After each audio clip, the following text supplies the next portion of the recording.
नमस्कार विद्यार्थियों।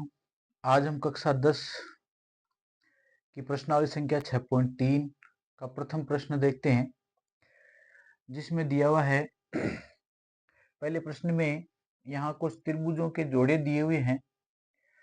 इन जोड़ों में हमें देखना है कि ये दोनों त्रिभुज समरूप है या नहीं। यदि ये समरूप हमें मिलते हैं तो उस समरूपता कसौटी का पता करना है और इन त्रिभुजों को सांकेतिक रूप में भी लिखना है। तो हम देखते हैं कि इन दोनों त्रिभुजों में यहाँ त्रिभुज एबीसी वह त्रिभुज पीक्यूआर में इनमें हम देखेंगे कि कोण ए बराबर इसमें कोण पी, इसमें कोण बी तथा इसमें कोण क्यू और इसका कोण सी और इसका कोण आर ये बराबर है। इसमें एक 60 है तो इसमें पी 60 है, इसमें बी 80 है तो इसमें क्यू 80 है, इसमें सी 40 है तो इसमें आर 40 है। तो इस त्रिभुज के तीनों कोणों के हमें बराबर मिले, इसलिए हम कह सकते हैं कि ये दोनों त्रिभुज समरूप है। तो हम लिख सकते हैं ये अतः त्रिभुज एबीसी समरूप त्रिभुज पीक्यूआर। इस त्रिभुज के तीनों कोण इसके तीनों कोणों के बराबर मिले हैं, इसलिए हम कह सकते हैं कि यह एंगल एंगल कसौटी से समरूप होंगे। यहाँ इनमें देखते हैं, इसमें त्रिभुज एबीसी वह त्रिभुज क्यूआरपी, इसमें AB में ABC तथा यहाँ इसकी QRP यदि हम लें तो इसमें देखेंगे कि इस त्रिभुज की भुजा AB और इस त्रिभुज की भुजा QR, इनका अनुपात यदि हम देखें तो 2/4 हमें मिल रहा है।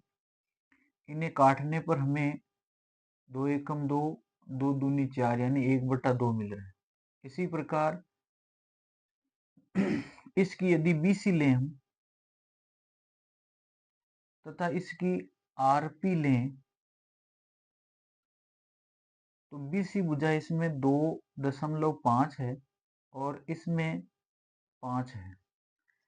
यहाँ इनको काटें तो हम देखते हैं कि इसका पॉइंट यदि हम हटाते हैं तो इस 5 के पास में 0 लग जाएगा। इनको यदि काटेंगे तो 25 एकम 25, 25 दूना 50 यानी 1/2 इन दोनों भुजाओं का अनुपात हमें मिल रहा है। इसी प्रकार इसकी तीसरी भुजा यहाँ यदि हम AC लें, इसमें यदि AC ले रहे हैं तो इसमें QP लेंगे और AC का मान यहाँ 3 है तथा यहाँ QP का मान 6 है। इनको यदि हम काटेंगे तो हमें 1/2 मिलेगा। हमने देखा कि इस त्रिभुज की तीनों भुजाएं उस त्रिभुज की तीनों भुजाओं के समानुपाती है। अतः हम कह सकते हैं कि त्रिभुज ABC समरूप त्रिभुज QRP, ये दोनों त्रिभुज समरूप होंगे तथा तीनों ही भुजाएं समानुपाती मिल रही है, इसलिए हम कह सकते हैं कि यहाँ ये साइड साइड कसौटी से समरूप होंगे। अब देखते हैं हम इसी प्रश्न के कुछ आगे त्रिभुजों के जोड़े।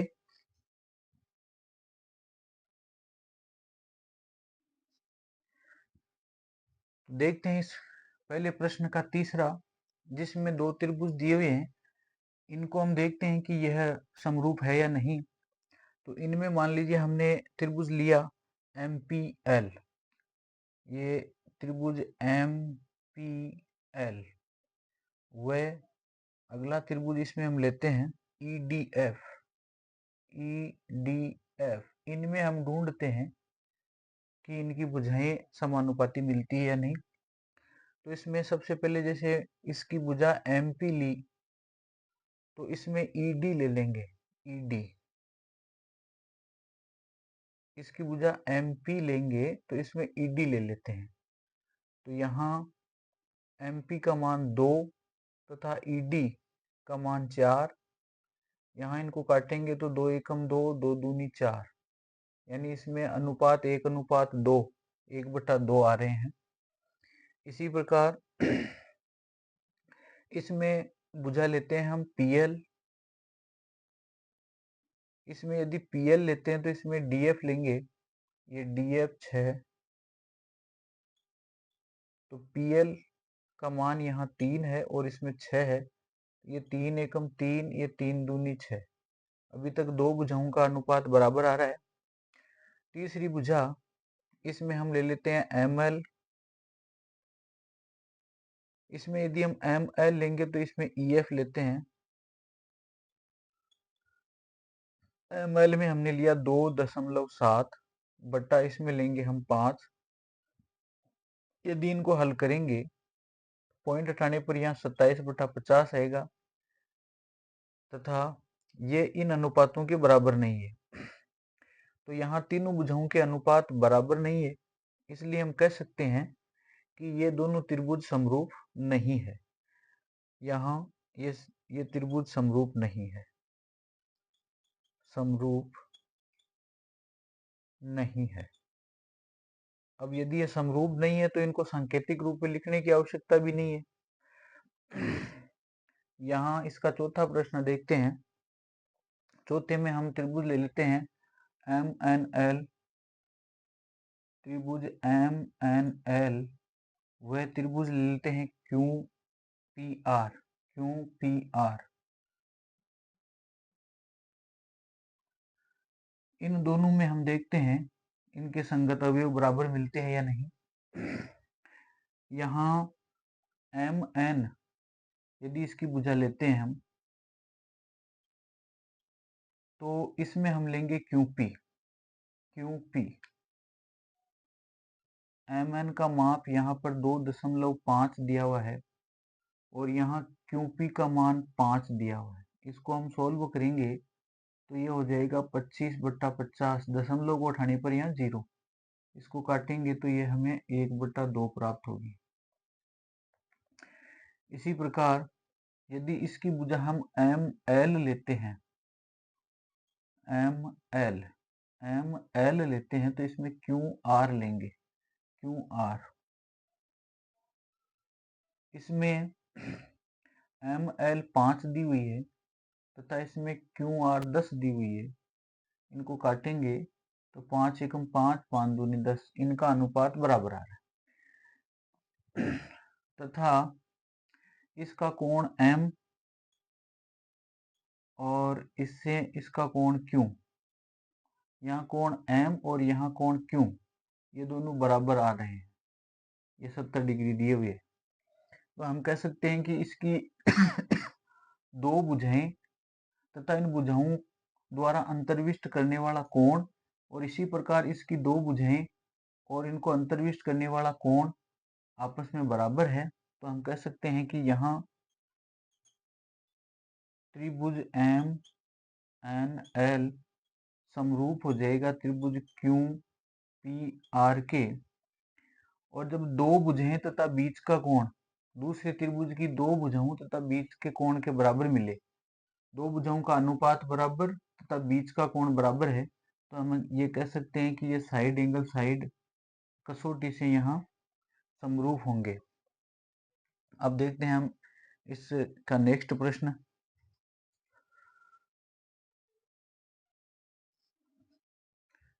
तो देखते हैं इसका प्रश्न क्रमांक 5, जिसमें यदि हम लिखें इसका नाम त्रिभुज ABC, वह इसमें AB 2.5 के लिए यहाँ ये 5 वाली भुजा यदि हम लेते हैं तो ये DFC हो जाएगा। इन दोनों त्रिभुजों में हम देखते हैं कि ABC में भुजा AB तथा इसमें भुजा DF, इनका यदि हम अनुपात देखें तो यहाँ अनुपात जो है वो 1/2 प्राप्त हो रहा है। इसी प्रकार इस भुजा के लिए हम देखें, इसमें भुजा BC लें तथा इसमें FC लें, इसमें यदि हम BC ले रहे हैं तो इसमें FC लेंगे और FC यहाँ हमें मिलेगी 3 ये बटा 6। इनको यदि काटेंगे तो हमें 1/2 मिल रही है। यहाँ देखिए इस भुजा तथा इस भुजा का अनुपात और यहाँ इन दोनों भुजाओं का अनुपात बराबर मिल रहा है, किंतु इस त्रिभुज का कोण B और जहाँ B है वहां इसमें कोण F आ रहा है, यहाँ जहाँ B है वहां F आ रहा है। तो यहाँ F का मान 80 डिग्री है, जबकि यहाँ B का मान दिया हुआ भी नहीं है और 80 डिग्री यहाँ नहीं है। तो हम कह सकते हैं कि ये दोनों कोण बराबर नहीं है। यहाँ दो भुजाओं का अनुपात बराबर है, किंतु उन भुजाओं के द्वारा अंतर्विष्ट करने वाला कोण यहाँ पर बराबर नहीं है। इसलिए हम कह सकते हैं कि यह दोनों त्रिभुज समरूप नहीं है। यहाँ ये त्रिभुज समरूप नहीं है। अब देखते हैं हम प्रश्न क्रमांक 6 के लिए। 6 में हम देखेंगे कि एक त्रिभुज में 70 डिग्री और 80 डिग्री के कोण दिए हुए हैं तथा दूसरे त्रिभुज में 80 डिग्री और 30 डिग्री दिए हुए हैं। हम इन दोनों त्रिभुजों के अज्ञात कोण पता करते हैं।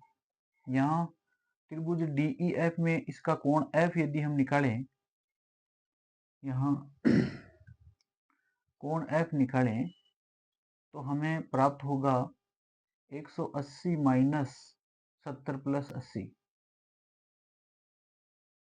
तो यहाँ 180 में से इनको जोड़ के निकालें तो ये प्राप्त होगा 150, अर्थात हमें तीसरा कोण यहाँ मिला 30 डिग्री। इसी प्रकार इस त्रिभुज में हम देखेंगे, ये तो त्रिभुज आपके DEF हो गया, DEF, और इस त्रिभुज में हम देखेंगे कि कोण P ज्ञात करते हैं। पहले यहाँ P के लिए हम लिखेंगे 180 माइनस 80 प्लस 30।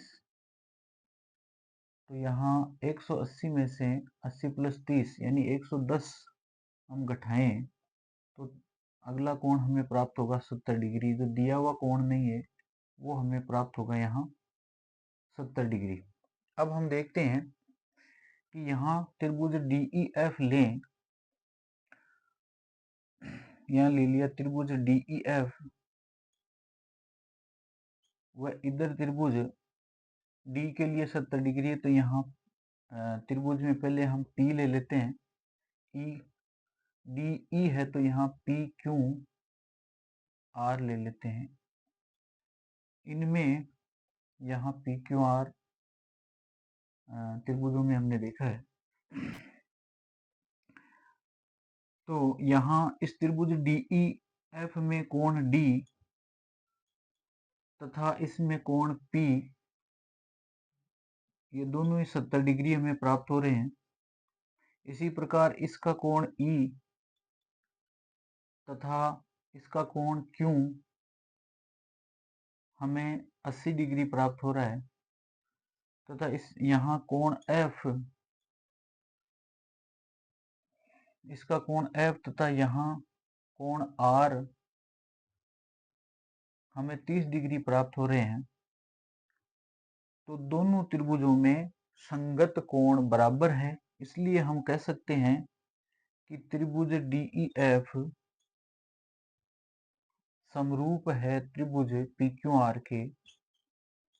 और जब तीनों कोण दूसरे त्रिभुज के तीनों कोणों के बराबर मिल जाते हैं तो हम कह सकते हैं कि यहाँ ये एंगल समरूपता कसौटी से ये समरूप है। तो ये प्रश्न क्रमांक 1 यहाँ कंप्लीट है। अब देखते हैं इसका अगला प्रश्न दूसरा।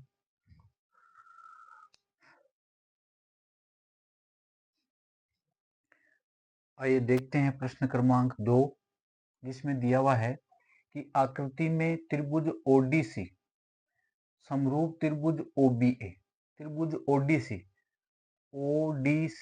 त्रिभुज समरूप है त्रिभुज OBA के, OBA यानी ऊपर वाला त्रिभुज नीचे वाले त्रिभुज के समरूप बताया हुआ है तथा कोण BOC 125 डिग्री यहाँ दिया हुआ है और कोण DCDO यहाँ कोण CDO 70 डिग्री दिया हुआ है। ज्ञात करना है हमें कोण DOC। तो पहले हम कोण DOC अर्थात ये वाला कोण ज्ञात करते हैं। हम लिखते हैं यहाँ पर कोण DOC प्लस कोण BOC बराबर 180 डिग्री। यहाँ कोण DOC तथा कोण BOC 125 डिग्री वाला, इन दोनों कोणों को हमने 180 डिग्री लिखा, क्योंकि एक सीधी रेखा पर बने हुए कोणों का योग 180 डिग्री होता है। वे रेखिक युग्म कहलाते हैं। ये रेखिक युग्म है।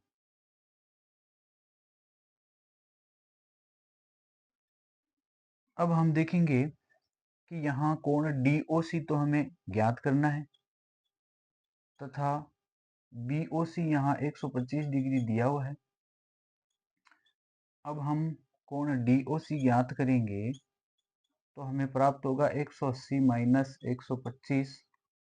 यहाँ कोण DOC बराबर 180 में से 125 यदि घटाएंगे तो हमें प्राप्त होगा, यहाँ 180 में से 125 घटाएंगे तो हमें प्राप्त होगा यहाँ 55 डिग्री।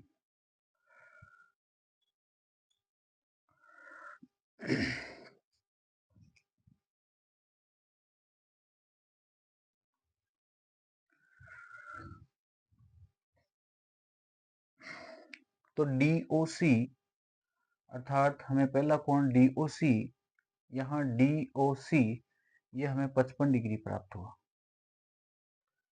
ये ज्ञात हो गया हमें 55 डिग्री। अब हम पता करते हैं कोण DCO के लिए।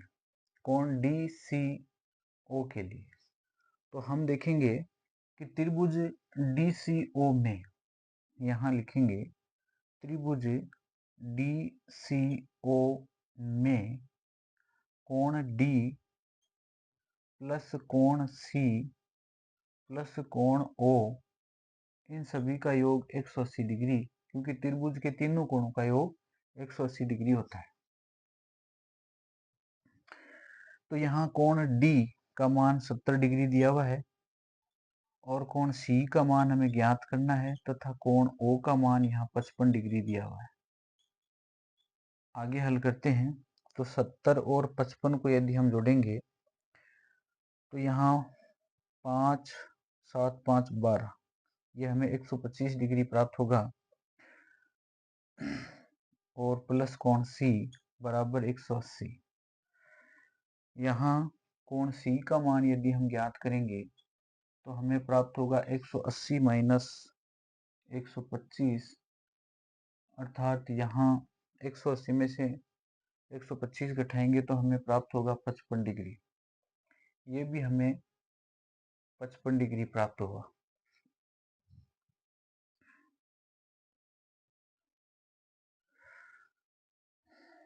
अब हम देखते हैं कि कोण OAB का मान। तो यहाँ त्रिभुज ODC, यहाँ त्रिभुज ODC समरूप दिया हुआ है त्रिभुज OBA के, ये समरूप है तो हम लिख सकते हैं कि इनके संगत कोण भी बराबर होंगे। तो ज्ञात करना है हमें त्रिभुज कोण OAB यानी ये वाला कोण हमें ज्ञात करना है। तो यहाँ कोण OAB के बराबर कोण होगा OCD। तो हम देखेंगे कि यहाँ OC और OCD 55 डिग्री है, ये OCD यहाँ पर 55 डिग्री है, तो कोण OAB का मान भी यहाँ 55 डिग्री हमें मिलेगा। इसको इस प्रकार लिख सकते हैं बराबर 55 डिग्री, क्योंकि समरूप त्रिभुजों के ये संगत कोण है, इसलिए OAB का मान यहाँ 55 डिग्री मिलेगा। अब देखते हैं हम इसका अगला प्रश्न, तीसरा।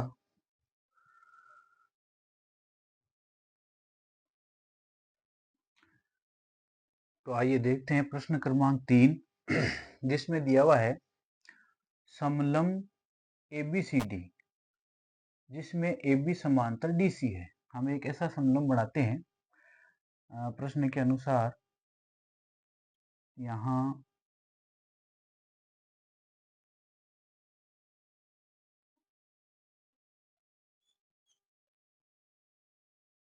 A, B, C और D ये एक समलंब चतुर्भुज है। इसमें AB समांतर DC है। मान लीजिए कि यहाँ AB समांतर ये DC है जो कि प्रश्न में दिया अनुसार हमने बना दिया है। दिया हुआ मान ले इसमें जैसे उपपत्ति मान लें। तो ये दोनों भुजें इसकी समांतर है। इसके विकर्ण AC और BD परस्पर O पर प्रतिच्छेद करते हैं। यहाँ इसका विकर्ण AC तथा इसका विकर्ण BD बिंदु O पर प्रतिच्छेद करते हैं। दो त्रिभुजों की समरूपता कसौटी का प्रयोग करते हुए दर्शाइए कि यहाँ OA बटा OC और OB बटा OD है। ये हमें दर्शाना है। हमें यहाँ दर्शाना है OA बटा OC बराबर है OB बटा OD के। यह हमें यहाँ दर्शाना है। तो हम यहाँ देखेंगे कि जिन भुजाओं को हमें समानुपाती दर्शाना है उन दो त्रिभुजों की हम यहाँ जांच करते हैं कि कौन कौन से त्रिभुजों को हम यहाँ पर ले। हम देखेंगे कि OA जो है ये वाली भुजा है और OC यहाँ पर ये वाली भुजा है। इसी प्रकार OB जो है यहाँ पर ये वाली भुजा है और OD यहाँ पर ये वाली भुजा है। तो इनके लिए हम त्रिभुज AOB ले लेते हैं। यहाँ पर त्रिभुज AOB वह दूसरा त्रिभुज हम यहाँ ले लेते हैं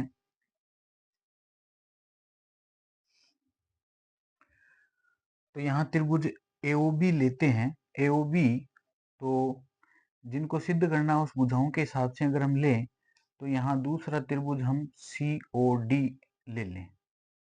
इन दोनों त्रिभुजों में इन दोनों को हम समरूप सिद्ध करने का प्रयास करते हैं।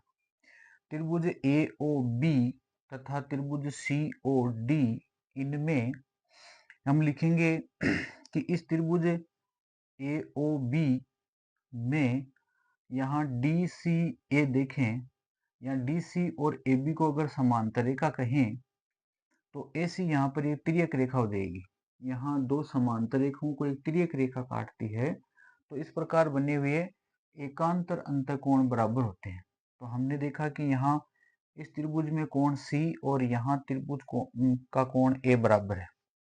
तो AOB में कोण A बराबर COD में कोण C ये दोनों कोण बराबर है।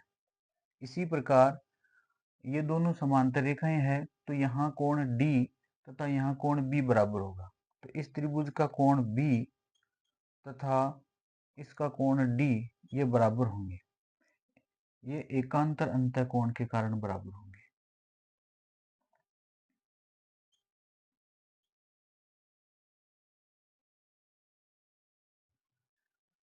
अब हम देखेंगे कि त्रिभुज AOB में कोण O यहाँ कोण O तथा दूसरी तरफ भी कोण O बराबर होंगे। ये शीर्षाभिमुख के कारण बराबर होंगे। जब दो रेखाएं प्रतिच्छेद करती है तो इस प्रकार बने हुए शीर्षाभिमुख कोण बराबर होते हैं।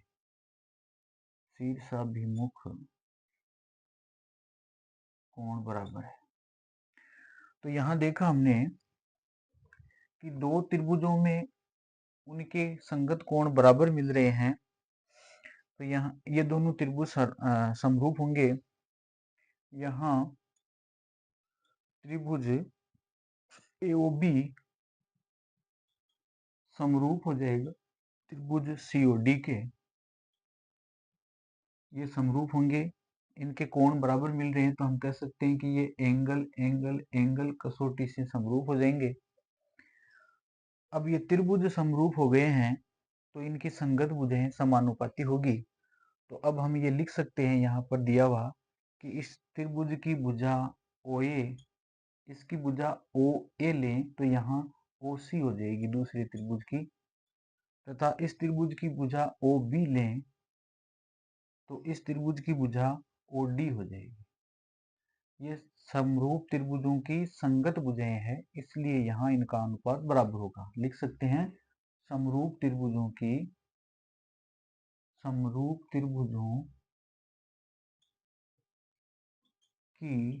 संगत भुजाएं हैं, संगत भुजाएं है, इसलिए ये समानुपाती होगी।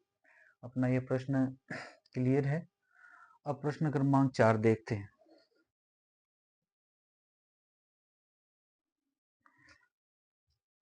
आइए देखते हैं प्रश्न क्रमांक 4।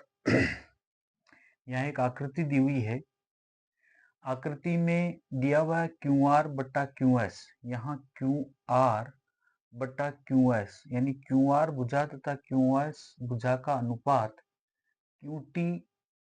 QT तथा PR के अनुपात के बराबर दिया हुआ है। साथ ही कोण नंबर 1 और 2 भी बराबर दिए हुए हैं। हमें दर्शाना है कि त्रिभुज PQS ये छोटा बड़ा त्रिभुज तथा त्रिभुज TQR इनको हमें समरूप दर्शाना है। तो देखते हैं हम यहाँ सबसे पहले त्रिभुज PQR में हम देखेंगे कि इनमें भुजा PQ बराबर भुजा PR होगी।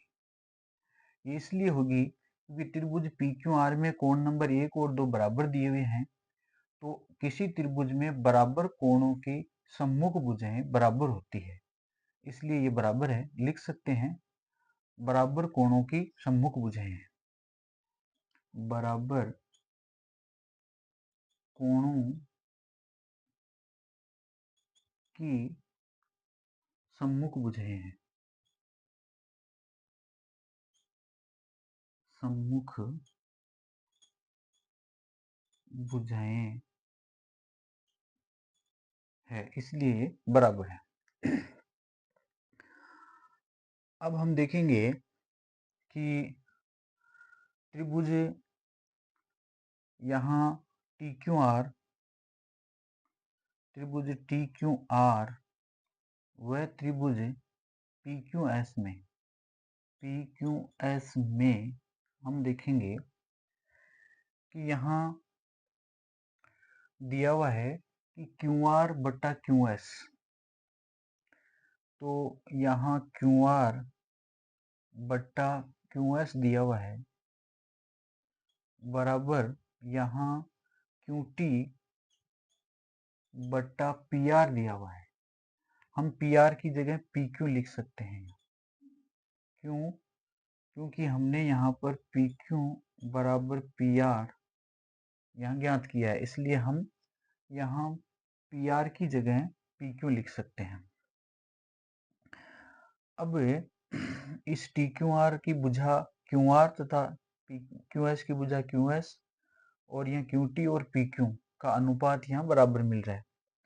साथ ही यहाँ TQR का कोण Q तथा PQS का कोण Q ये इनमें उभयनिष्ठ है, कॉमन है ये, यहाँ ये कोण उभयनिष्ठ है।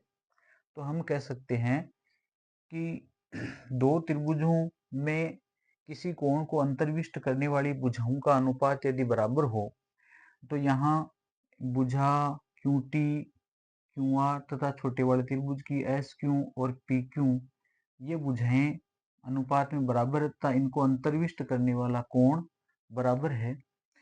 तो ये दोनों त्रिभुज TQR तथा PQS ये समरूप हो जाएंगे। अतः त्रिभुज TQR समरूप हो जाएगा त्रिभुज PQS के, और ये समरूप होंगे साइड नियम से। यही हमें इसमें सिद्ध करना था। अब देखते हैं हम प्रश्न क्रमांक 5।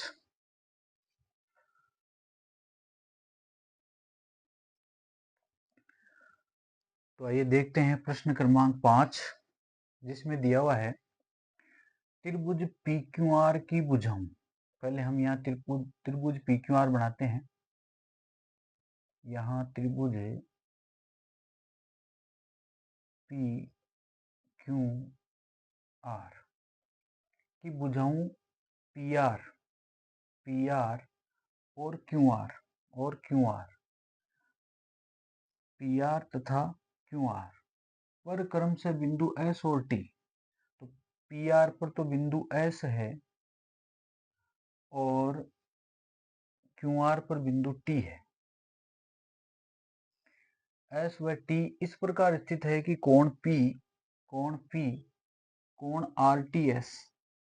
RTS कब बनेगा, जब हम इनको मिला देंगे।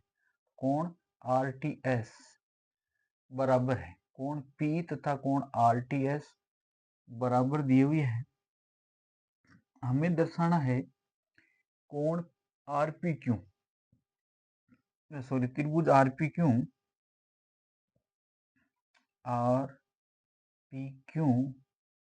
व त्रिभुज RTS समरूप है। इनको हमें समरूप दर्शाना है। समरूप दर्शाने के लिए हम इनके संगत अवयव बराबर ढूंढेंगे। तो त्रिभुज RPQ तथा RTS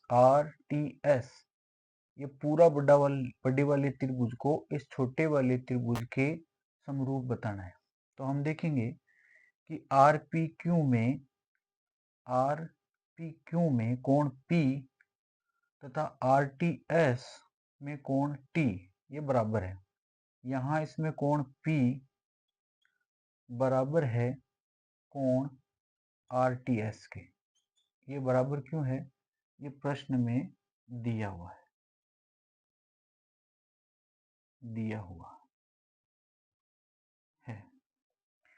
तथा इस त्रिभुज RPQ का कोण R बराबर है इसके कोण R के, क्योंकि ये दोनों कोण उभयनिष्ठ हो गए, दोनों में ही काम में आ रहा है, कोण उभयनिष्ठ है। इसलिए त्रिभुज RPQ समरूप है त्रिभुज RTS के। क्योंकि इनके दो कोण बराबर मिल रहे हैं, तो हम कह सकते हैं कि ये एंगल सर्वांग समता कसौटी से समरूप होंगे। अब देखते हैं हम प्रश्न क्रमांक 6।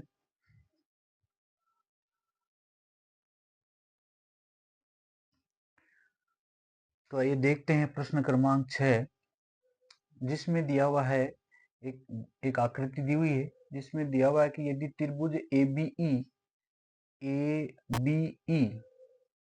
अर्थात AB और E ये त्रिभुज ABE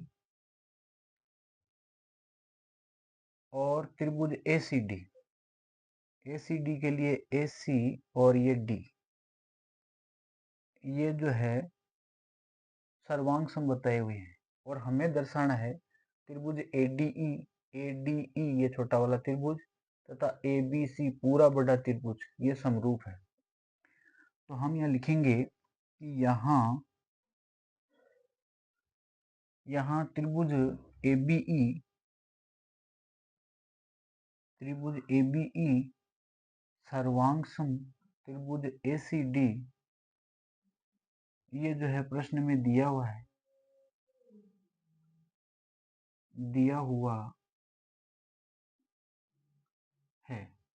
यदि ये सर्वांग सम दिए हुए हैं तो इनकी संगत भुजाएं बराबर होती है।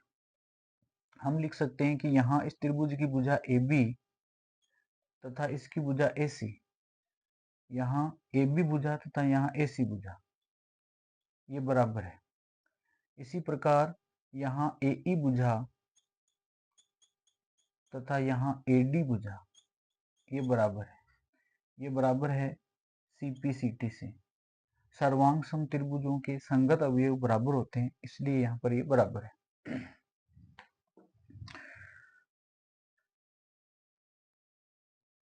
अब यहाँ पर हम ये लिख सकते हैं कि AB और AC यदि बराबर है, AB तथा AC बराबर है, तो AB बट्टा AC इनका अनुपात 1:1 आएगा, अर्थात 1 आएगा। इसी प्रकार AE और AD बराबर है, तो हम लिख सकते हैं कि यहाँ AE बट्टा AD इनका अनुपात भी यहाँ 1/1 होगा, अर्थात 1 होगा। यहाँ इसको बिंदु 1 दें तथा यहाँ इसको बिंदु 2 दें तथा अब देखेंगे त्रिभुज ADE व त्रिभुज ABC में, इनमें हम देखेंगे कि ADE में यहाँ भुजा ADE की भुजा AE तथा AD यहाँ ADE की भुजा AE तथा AD इन दोनों का अनुपात हमें 1 प्राप्त हो रहा है और पूरे त्रिभुज ABC में AB बटा AC भी हमें 1 प्राप्त हो रहा है तथा कोण, इन दोनों में कोण A बराबर A हमें उभयनिष्ठ प्राप्त हो रहे हैं, उभयनिष्ठ प्राप्त हो रहे हैं। तो इस छोटे वाले त्रिभुज की दोनों भुजाएं तथा उनको अंतर्विष्ट करने वाला कोण पूरे त्रिभुज की दोनों भुजाओं के अनुपात तथा उनको अंतर्विष्ट करने वाला कोण बराबर मिल रहा है, इसलिए हम कह सकते हैं कि ये त्रिभुज समरूप है। अतः यहाँ त्रिभुज ADE समरूप त्रिभुज ABC ये हो जाएंगे साइड एंगल साइड नियम से, क्योंकि इनकी दोनों भुजाएं और इनको अंतर्विष्ट करने वाला कोण और इसी प्रकार पूरे त्रिभुज की दोनों भुजाएं और उनको अंतर्विष्ट करने वाला कोण बराबर है, भुजाएं समानुपाती है, तो ये साइड एंगल साइड नियम से समरूप होंगे। यहाँ प्रश्न क्रमांक 6 अपना कंप्लीट है। अब देखते हैं हम प्रश्न क्रमांक 7।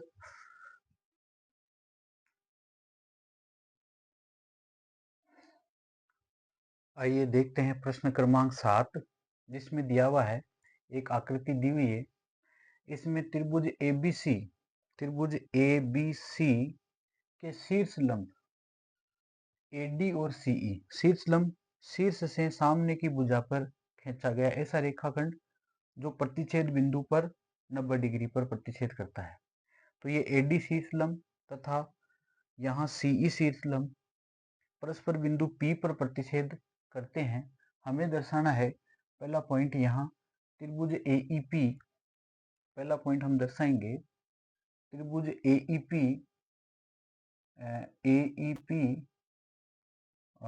व त्रिभुज CDP, इनको हमें समरूप दर्शाना है। तो हम देखते हैं इनमें संगत अवयव बराबर। यहाँ AEP देखते हैं, A, E और P, ये AEP वाला त्रिभुज तथा CDP वाला त्रिभुज, इन दोनों त्रिभुजों में हम देखेंगे कि AEP में कोण A E और CDP में कोण D, ये दोनों कोण समकोण है। तो यहाँ इसमें कोण E तथा इसमें कोण D, ये दोनों 90 डिग्री यहाँ दिए हुए हैं, शीर्ष लंब दिया हुआ है इसलिए दिए हुए हैं। दूसरा, इन दोनों त्रिभुजों में AEP में कोण P तथा CDP में भी कोण P, ये शीर्षाभिमुख के कारण बराबर है। तो AEP में इसका नाम लिख सकते हैं हम APE, यहाँ APE बराबर, इसमें त्रिभुज में नाम लिख सकते हैं। यहाँ APE लिखा तो यहाँ CPD लिख सकते हैं।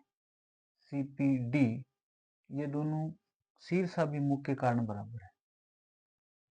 शीर्षाभिमुख कोण है इसलिए बराबर है। तो जब दो त्रिभुजों में दो कोण बराबर मिल जाते हैं, इसलिए ये त्रिभुज AEP समरूप हो जाएगा त्रिभुज CDP के, और ये एंगल समरूपता कसौटी से समरूप होंगे। अब दूसरा पॉइंट हमें इसमें सिद्ध करना है, त्रिभुज ABD व त्रिभुज CBE में इन दोनों को समरूप करना है। देखते हैं ABD त्रिभुज A, B और D, यहाँ A से B और D ये वाला त्रिभुज तथा CBE, C, B और E, CBE ये त्रिभुज, ये दोनों त्रिभुज हमें समरूप सिद्ध करने हैं। तो हम इन दो त्रिभुजों में देखेंगे कि ABD में कोण D तथा CBE में कोण E। ऐसे भी हम देख सकते हैं यहाँ कोण D और यहाँ कोण E, ये दोनों 90 डिग्री दिए हुए हैं। साथ ही यहाँ ABD में कोण D और E ले लिया। अब इसमें कोण ABD तथा CBE, यहाँ हम देखेंगे CB और E, तो दोनों में B कोण, इसमें कोण B तथा इसमें भी कोण B उभयनिष्ठ आ रहे हैं। ABD में कोण B काम में आ रहा है तथा CBE में कोण B काम में आ रहा है। ये हमें उभयनिष्ठ मिल रहे हैं, कॉमन मिल रहे हैं, एक ही कोण है। इसलिए हम कह सकते हैं कि त्रिभुज ABD समरूप त्रिभुज CBE, और ये भी एंगल कसौटी से समरूप होंगे। अब तीसरा पॉइंट है यहाँ सिद्ध करना है, त्रिभुज AEP व त्रिभुज ADB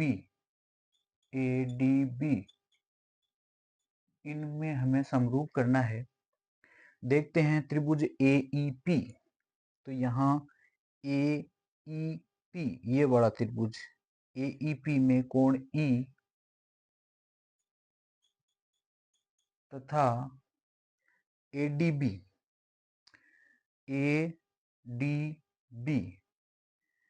AEP में कोण E तथा AD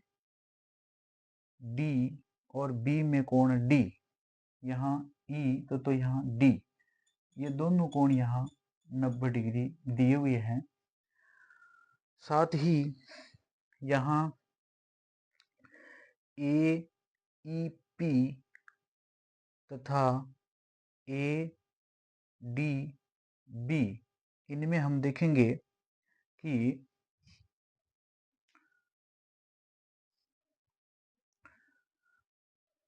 कोण E तथा कोण D यहाँ 90 डिग्री है, और हम देखेंगे कि इन दोनों में कोण A और A उभयनिष्ठ हो रहा है। कोण AEP में कोण A काम में आ रहा है तथा कोण ADB में कोण A काम में आ रहा है। तो यहाँ कोण A बराबर कोण A होगा, ये उभयनिष्ठ होगा।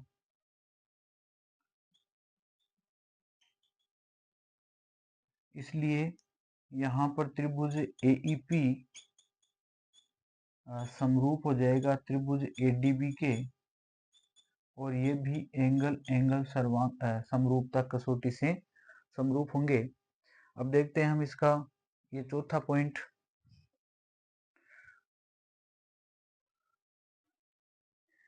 तो चौथे पॉइंट में दिया हुआ है त्रिभुज PDC व त्रिभुज BEC BEC। तो इसमें हम संगत अवयवों को बराबर ढूंढते हैं।